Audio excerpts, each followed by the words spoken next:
on my way to the grocery store. I had to pick up a few things, and Royce was coming in with his whole squad, and I've never met you before, so I just walked right past. I just saw a bunch of cute black men.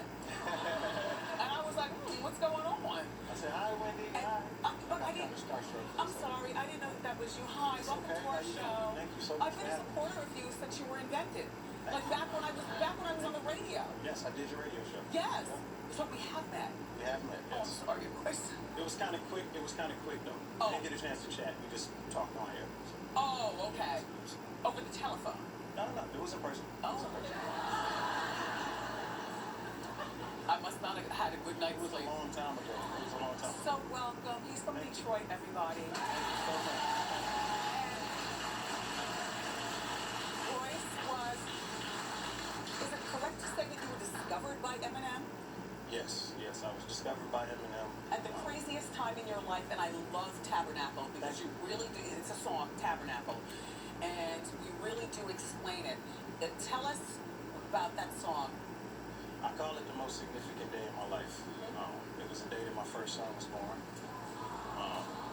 The same day that my grandmother passed away. But no, listen to the rest. And it actually all happened in the same hospital. She was on her way home from church. And she got in a car accident and ended up in the same hospital that my girl was conceiving my first son. Two different floors. Two different floors. So the elevator door opens. Yeah, 9th floor, 5th floor. I had to get up to the 9th floor. Elevator opens up on the 5th floor. My uncle standing there with tears rolling down his face. And I didn't know what he was there for. I thought he was there for my son being born. So before I could say anything, he just said, Ryan, they're all that way. So I get out of the elevator and I look and I see my mom and the entire side of the family in the waiting room. So I went over and asked what was wrong, and that's when they told me Granny had been in a bad car accident. She was in critical condition. Now the reason why beating Eminem is so significant is because I had a show to do that night, right?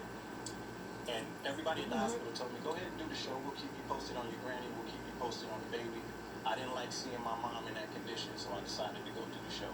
And when I went to do the show, a young Eminem, before he was discovered, was there selling his local Slim Shady EP at the time, and that's when we met each other. And he ended up later, maybe a year later, putting me into the record business. So you know, yeah, thank you. So you've had a lot of involvement with different artists, but most significantly Eminem and Slaughterhouse. Yes. And you've been sober for 4 years. Almost 4 years. Did you have a problem, or did you just decide that you just didn't want to be bothered with alcohol? I am 100% an alcoholic. I'm wired like an addict. I'm wired like an addict. But how old are you, dear? I'm 39. Oh, wow. Moisturize. That's good. Yeah, you know, we get into this business. We get into this business, and I think one of the mistakes that young artists make is we think that alcohol and drugs is a part of it. You know, we forget to love ourselves. We forget to take care of ourselves. We forget to respect ourselves. So if I don't respect myself, how can I expect somebody to respect me?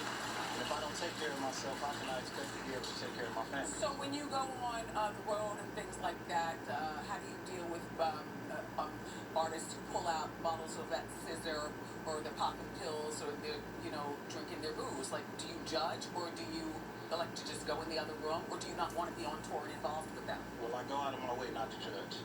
That's the first thing. Yeah. I want to make sure that I'm not never want to be that guy who gets sober and then decides to start pointing the finger at everybody. Right. I sympathize with people with problems, especially if I think that they do.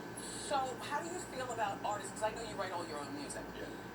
And to me, I feel like artists who don't write their own music are like people who don't decorate their own homes. Like, I don't believe in interior decorators. I feel like when you walk in somebody's house and it's been decorated by somebody else, that it's not really your house, it's somebody else's vision. And that's the same way I feel about music.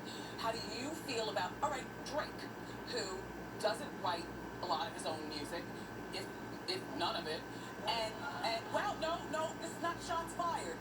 I'm talking to Royce. Or as we just learned, Ryan. How do you feel about artists who don't write their own music? I think it's cool. I think we're all vessels. We're all vessels. Definitely in my older age, I'm looking more toward using my platform to do positive things. But yeah, like I said, we're vessels. We're vessels. If you don't write everything, that's okay with me. The music is, the art form itself is just evolving. It's evolving into something else. I personally, as an artist, I get fulfillment out of writing everything. It's a feeling that I look for. I think it's more authentic. Drake, by the way, everybody, weird because times have changed so much. Drake doesn't seem as big as Michael Jackson, but Drake just tied Michael Jackson for having the #1 album and song 7 consecutive weeks in a row. While this is from Michael's Thriller years. Yeah, yeah. So congratulations, Drake. Now back to you. So you're married, 4 Yes. children, Yes. and you've been with your same girl all this time. Since high school. Since high school. Look at the family's beautiful. Thank you. Is that a club on your Yes, child's it is. head? Yes, it is. Uh-huh. He's mimicking hair. Okay. Hair from one of the superheroes that he likes to Love watch. it. He's the boss man, by the way. Well, the kids are all cute. Now, how does your wife put up with you? I mean, It's a hard job. It's a 24-hour-a-day job. I'm not perfect. I'm a work in progress. Yeah. Doing the best that I can. yeah. That's one of my only regrets. One of my only regrets is hurting her, breaking her heart. Well, yeah, because there was that thing with the sex tape, and I saw it online. Like there was, like he just said, work in progress. He's been sober for 4 years, but at the time that you were drinking, you would do outlandish things, including making a sex tape that you don't even remember. I heard, and your wife had to go through your phone while you're passed out over there and find out what's all happened. Well, it was on media takeout, so Oh, she could go through her phone and see it. But you know, it was luckily for me. She caught that happened at a time where I had done so much.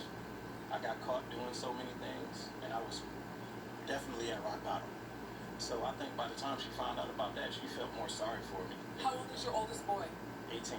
now? But he must have been old enough to remember a lot of the ways of his dad. Yeah. Can you imagine telling him go clean up the kitchen? Oh, no. Go clean up the kitchen. So what's your relationship like with him? It's good. It's good. It's better. It's better. Good.